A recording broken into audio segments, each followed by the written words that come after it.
नमस्कार, स्वागत है राज्यसभा टीवी में। आपके साथ मैं हूं अभिलाषा पाठक। आइए शुरुआत करेंगे इस वक्त की हेडलाइंस के साथ।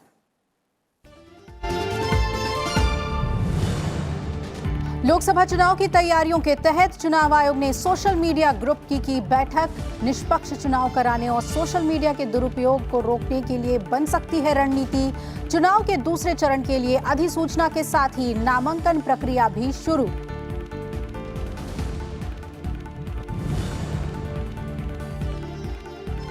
बीजेपी की केंद्रीय चुनाव समिति की बैठक शुरू। लोकसभा चुनाव के लिए उम्मीदवारों के नाम पर होगा मंथन। आरएलडी और शिवपाल सिंह यादव की प्रगतिशील समाजवादी पार्टी ने लोकसभा चुनाव के लिए उम्मीदवारों की लिस्ट की जारी।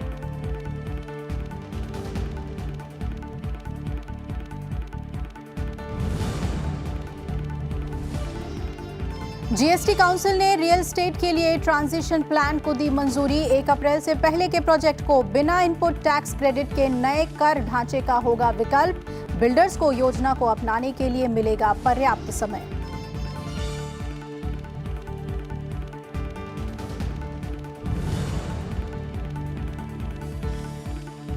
और 5 साल में 7% की विकास दर, 5% से कम महंगाई और राजकोषीय घाटे पर लगाम।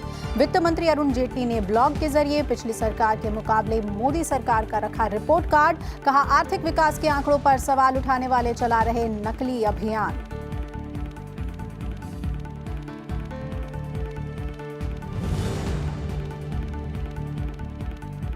और टेरर फंडिंग मामले में ईडी ने हिजबुल सरगना सलाहुद्दीन की जम्मू कश्मीर में 13 संपत्तियों को किया जब्त। ईडी का दावा, हवाला और दूसरे चैनलों के जरिए भारत में आतंकी गतिविधियों के लिए सलाहुद्दीन ने भेजा फंड।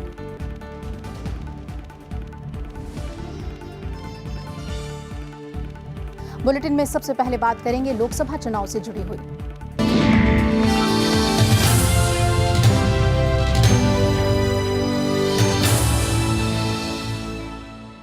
भारतीय जनता पार्टी की केंद्रीय चुनाव समिति की बैठक नई दिल्ली में चल रही है और इसमें लोकसभा चुनाव के लिए उम्मीदवारों की पहली सूची को अंतिम रूप दिया जाएगा। इस सूची में अगले महीने की 11 तारीख को 91 और 18 तारीख को 97 सीटों के लिए होने वाले पहले और दूसरे चरण के अधिकांश उम्मीदवारों के नाम हो सकते हैं।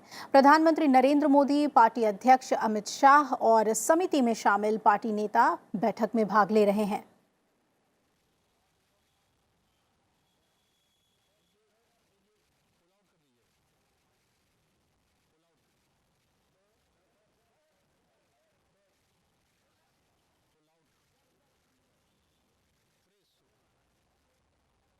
और इस पे और ज्यादा जानकारी लेते हैं, मेरे सहयोगी पंचानन मिश्रा जुड़ रहे हैं हमारे साथ। पंचानन, जानना चाहेंगे आपसे कि 2 फेज की बात कही जा रही है, तो जाहिर तौर पर ज्यादा मंथन करने की जरूरत है चुनाव समिति को। किन बातों का खास ख्याल बीजेपी रख रही है? देखिए, चुनाव समिति की बैठक इसके पहले शनिवार को हुई थी 16 तारीख को। उसके बाद 18 तारीख को यहाँ पर बैठक होनी थी और वो टल गई थी। तो 16 तारीख को बैठक काफ़ी देर तक चली, रात 2 बजे तक चली और माना जा रहा था कि उस दिन जो पहला फेज़ है जहाँ पर कि 91 सीटों के लिए जो नामों का ऐलान है वो हो सकता है, लेकिन उस दिन सूची जारी नहीं की गई। सिर्फ आंध्र प्रदेश के लिए और अरुणाचल प्रदेश के लिए विधानसभा की जो सूचियां हैं वो नाम जारी किए गए थे। तो आज बहुत ज़्यादा उम्मीद है, क्योंकि पहला फेज़ है 11 अप्रैल को और 18 अप्रैल को दूसरा फेज़ है। तो उम्मीद की जा रही है कि पहले फेज़ के साथ साथ दूसरे फेज़ के लिए भी नामों की घोषणा हो सकती है और सबकी नजरें इस बात पर रहेंगी कि उत्तर प्रदेश, जो कि सबसे बड़ा राज्य है, वहां की जो नाम है वो सामने आ सकते हैं। शायद प्रधानमंत्री नरेंद्र मोदी, जिनका कहा जा रहा है कि बनारस से वो चुनाव लड़ेंगे, तो क्या उनका नाम भी उसमें होगा, ये देखने वाली बात होगी। लेकिन अभी यूपी सदन जो यहाँ पर दिल्ली में है, यहाँ पर यूपी के नेता बैठक उनकी हुई और वो जो नाम है हालांकि पहले ही फाइनलाइज हो चुके हैं, लेकिन अंतिम उनको प्रक्रिया के दौर से गुजारा जा रहा है और वो नाम यहाँ पर चुनाव समिति के सामने डिस्कस होंगे।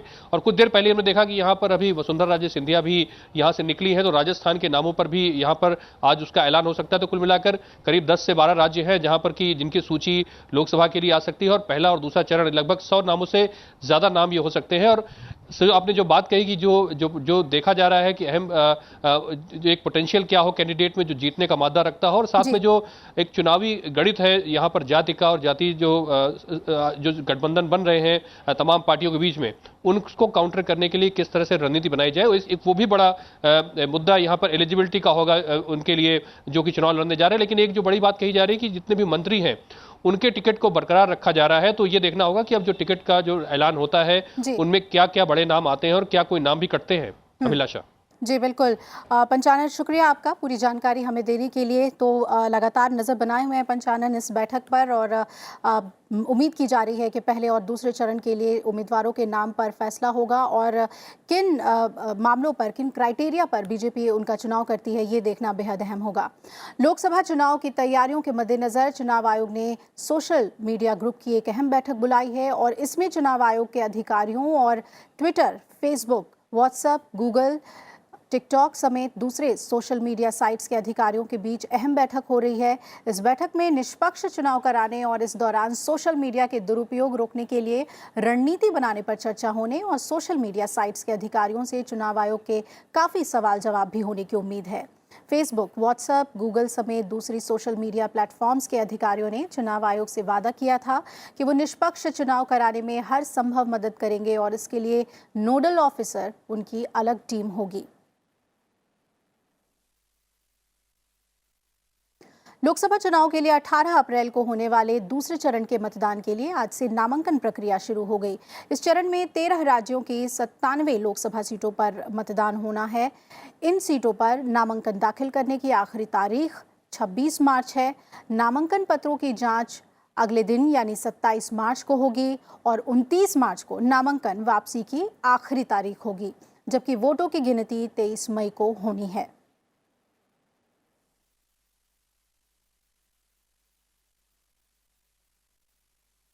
और वही 18 अप्रैल को दूसरे चरण के 97 सीटों पर मतदान होने हैं। दूसरे चरण में तमिलनाडु की 39, कर्नाटक की 14, महाराष्ट्र की 10, उत्तर प्रदेश की 8, बिहार, असम और ओडिशा की 5-5 सीटों पर, पश्चिम बंगाल और छत्तीसगढ़ की 3-3 सीटों पर, वहीं जम्मू कश्मीर की 2, जबकि मणिपुर, त्रिपुरा और पुडुचेरी की 1-1 सीट पर मतदान होगा। ओडिशा विधानसभा के दूसरे चरण के 35 सीटों के लिए भी आज से नामांकन प्रक्रिया शुरू हो गई है।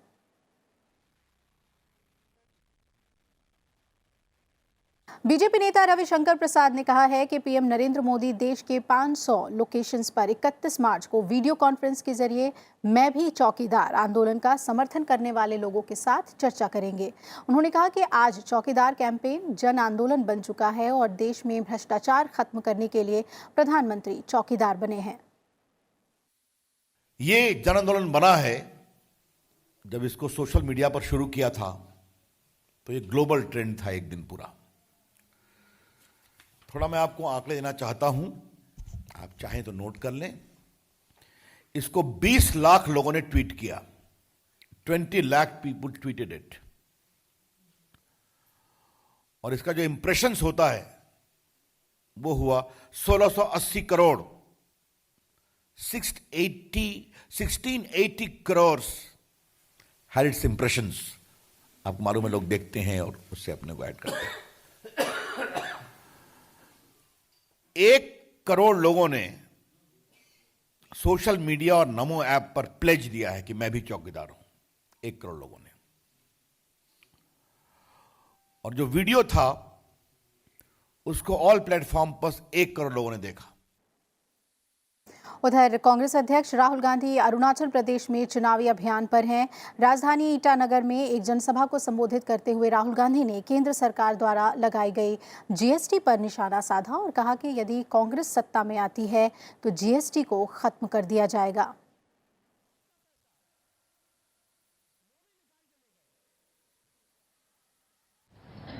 देश की जनता को पता लगता है जीएसटी का मतलब गब्बर सिंह टैक्स।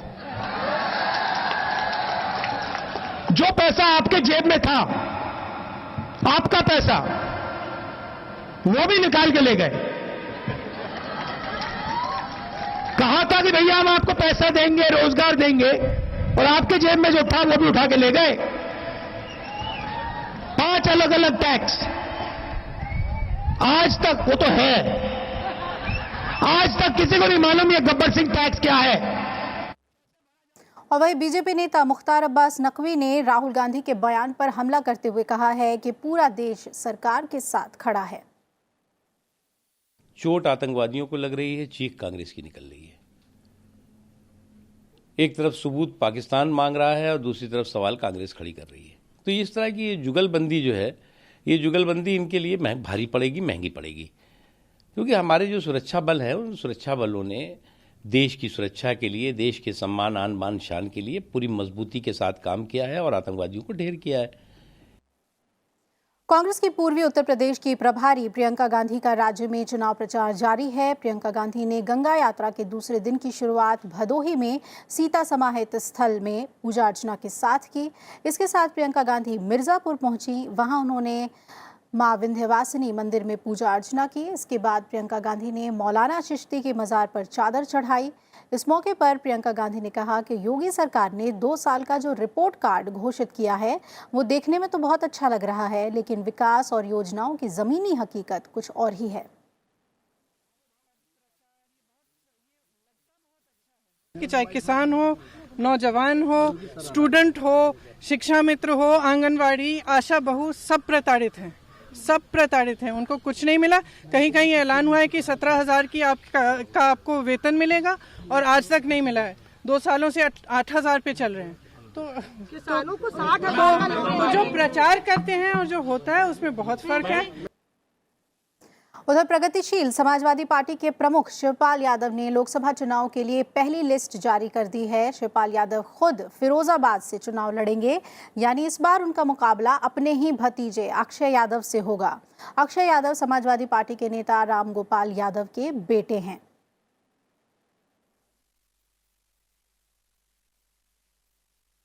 वहीं एसपी बीएसपी गठबंधन में शामिल राष्ट्रीय लोकदल ने लोकसभा चुनाव के लिए 3 सीटों पर उम्मीदवारों की घोषणा कर दी है। पार्टी अध्यक्ष चौधरी अजीत सिंह मुजफ्फरनगर से चुनाव लड़ेंगे। उनके बेटे और पार्टी उपाध्यक्ष जयंत चौधरी बागपत से और मथुरा से कुंवर नरेंद्र सिंह चुनावी मैदान में होंगे। गौरतलब है कि यूपी में हुए गठबंधन में पार्टी के हिस्से मुजफ्फरनगर, बागपत और मथुरा सीटें आई हैं।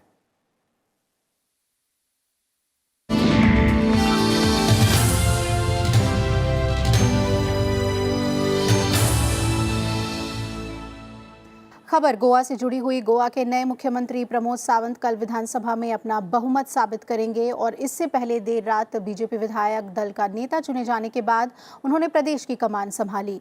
रात 1:45 बजे के करीब राजभवन में गोवा की राज्यपाल मृदुला सिन्हा ने उन्हें पद और गोपनीयता की शपथ दिलाई। बीजेपी विधायक प्रमोद सावंत गोवा के नए मुख्यमंत्री बनाए गए हैं। बीजेपी विधायक दल का नेता चुने जाने के बाद उन्होंने प्रदेश की कमान संभाली।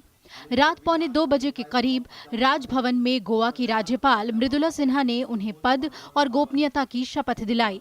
हांव डॉक्टर प्रमोद पांडुरंग सावंत देवाचो सपूत घेता की कायद्या करवी स्थापीत जाल्ल्या अशा भारतीय संविधाना विशीं हांव खरेली श्रद्धा आणि निष्ठा बाळगितलो।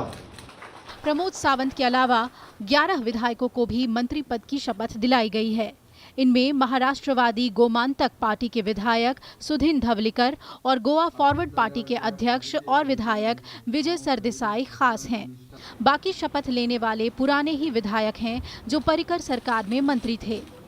एमजीपी के 2 विधायक सुधीन धावलिकर और मनोहर अजगांवकर के साथ साथ गोवा फॉरवर्ड पार्टी के विजय सरदेसाई, विनोद पालिकर और जयेश सलगांवकर को शपथ दिलाई गई। शपथ ग्रहण समारोह में गोवा फॉरवर्ड पार्टी प्रमुख विजय सरदेसाई और महाराष्ट्रवादी गोमांतक पार्टी के विधायक सुधीन धवलिकर के अलावा बीजेपी के वरिष्ठ नेता नितिन गडकरी भी मौजूद रहे। प्रमोद सावंत सरकार को बुधवार को सदन में बहुमत साबित करना है। टेस्ट अच्छी तरह से होगा, कोई प्रॉब्लम नहीं रहेगा। The first priority of mine which is an take control over the administration. अच्छी तरह का एडमिनिस्ट्रेशन जो है वो गोवा प्रदेश को देना, ये मेरी पहली प्रायोरिटी रहेगी।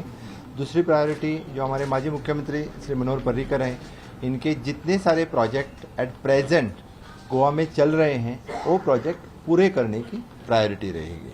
थर्ड थिंग इज एन, मैं मेरे स्पीच में हमेशा बोलते आया हूँ और काम करते आया हूँ, विच इज एन अंत्योदय तत्व।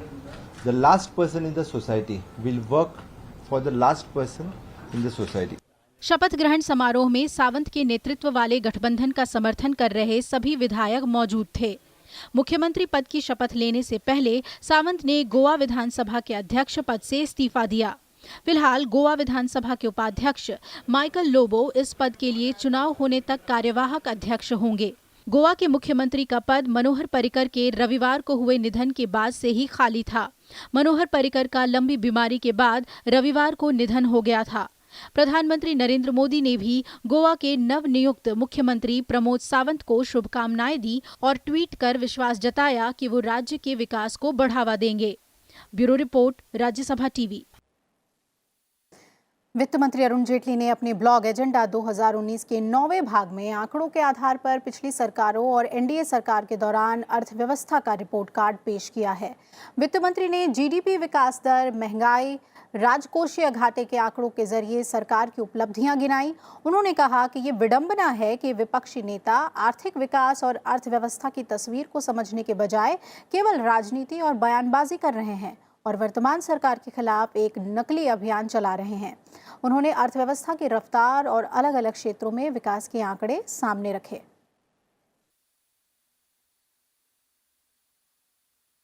चुनाव का वक्त है और इसलिए आज वक्त आ गया है कि इस नरेंद्र मोदी जी के नेतृत्व में चल रही सरकार की अर्थव्यवस्था के प्लेटफॉर्म पे क्या परफॉर्मेंस रही है, क्या उसकी क्षमता रही है, उसकी तुलना पुरानी सरकारों के साथ की जाए।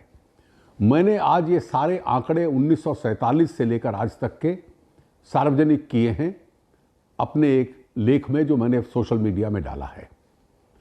आज का जो 5 वर्ष का सन 14 से 19 तक का जो अर्थव्यवस्था की जीडीपी की वृद्धि की दर है 7.3%, वो 1947 के बाद किसी भी 5 वर्ष के कार्यकाल में सबसे अधिक है।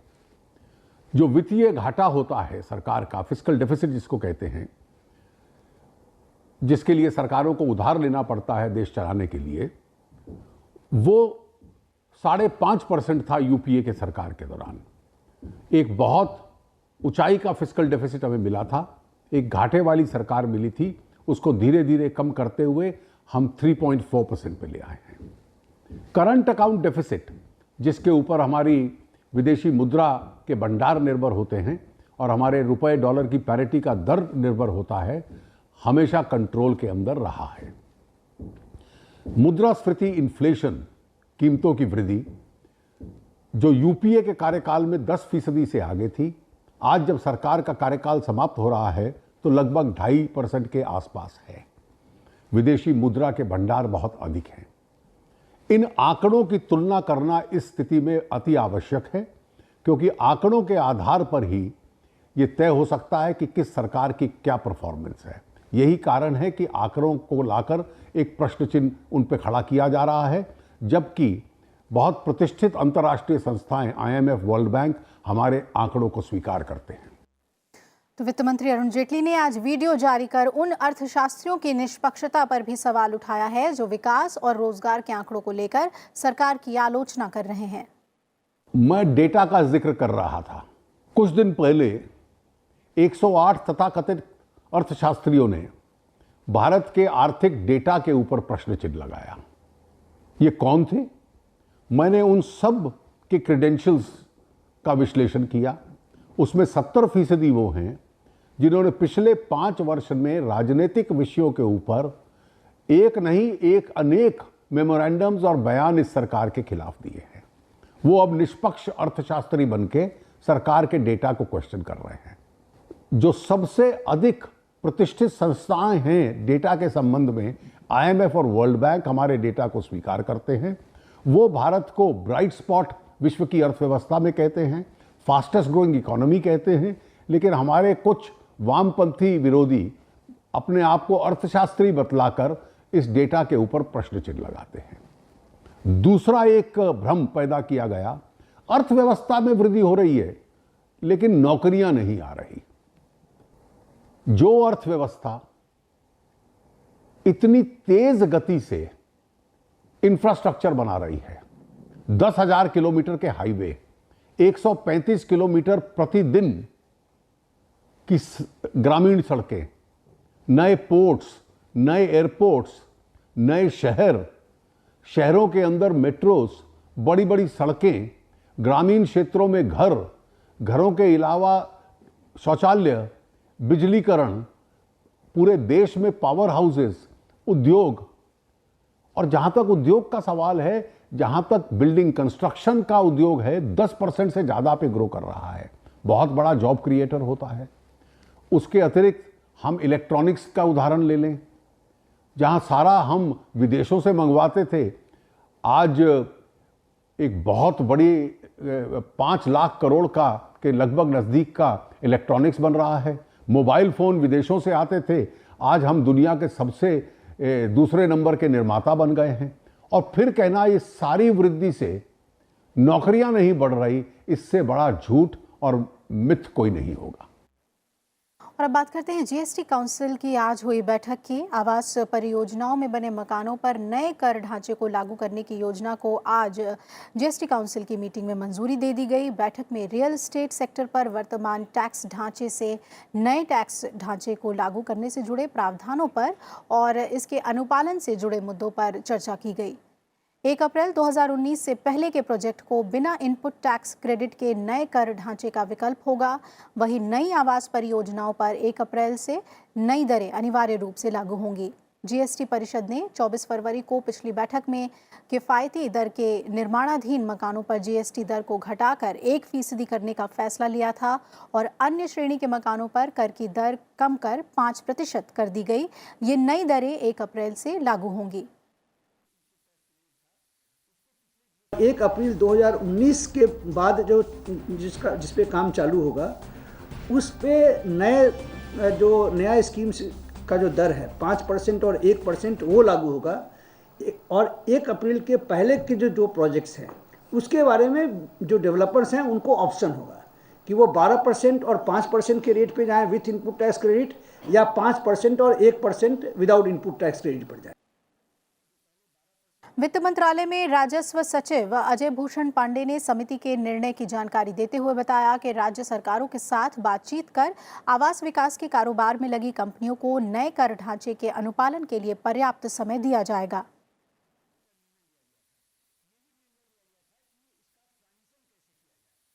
जो लोग ऑप्शन, जो नए रेट के लिए जो ऑप्शंस पे जब जाएंगे, तो उनका जो आईटीसी है उनको रिवर्स करना पड़ेगा। एक प्रोपोर्शनेट बेसिस का एक फार्मूला दिया गया है, तो उसके बेसिस पे उनको रिवर्स करना पड़ेगा। The GST council has said that in a reasonable time should be given, so that will be decided during the next few days in consultation with the states.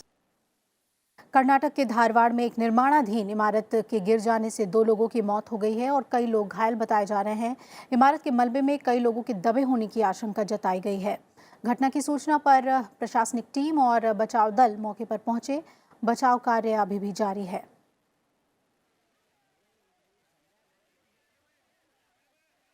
प्रवर्तन निदेशालय ने बताया कि उसने वैश्विक स्तर पर प्रतिबंधित आतंकी संगठन हिजबुल मुजाहिदीन के सरगना सैयद सलाहुद्दीन की जम्मू कश्मीर में 13 संपत्तियों को जब्त किया है। सलाहुद्दीन पाकिस्तान में रहता है और वहीं से अपनी आतंकी गतिविधियों को संचालित करता है। ईडी ने ये कार्रवाई सलाहुद्दीन के खिलाफ चल रही टेरर फंडिंग की जांच के सिलसिले में की है। केंद्रीय जांच एजेंसी ने prevention of money laundering act के तहत बांदीपोरा में रहने वाले मोहम्मद शफी शाह और सूबे के 6 लोगों से जुड़ी 1.22 करोड़ रुपए की संपत्ति को जब्त करने का प्रोविजनल ऑर्डर जारी किया है। ये सभी कथित तौर पर आतंकी संगठन के लिए काम करते हैं। उपराष्ट्रपति एम वेंकैया नायडू ने कहा है कि भारत एक शांतिप्रिय देश है, लेकिन वो हर तरह के आतंकवाद का मुकाबला करने के लिए प्रतिबद्ध है। उपराष्ट्रपति ने ये बात आज दिल्ली में अफ्रीकी देश घाना के उपराष्ट्रपति, गिनी के प्रधानमंत्री और लेसोथो के उप प्रधानमंत्री के साथ मुलाकात के दौरान कही। इस मौके पर विदेश मंत्री सुषमा स्वराज भी मौजूद थीं। उपराष्ट्रपति ने इस मौके पर अफ्रीकी देशों के साथ मजबूत आर्थिक सहयोग की तारीफ की और कहा कि आर्थिक वृद्धि को समावेशी और सतत विकास को रूप में बदलना है। उपराष्ट्रपति ने अफ्रीकी नेताओं से संयुक्त राष्ट्र समेत अंतर्राष्ट्रीय मंचों पर भारत का समर्थन करने के लिए आभार जताया।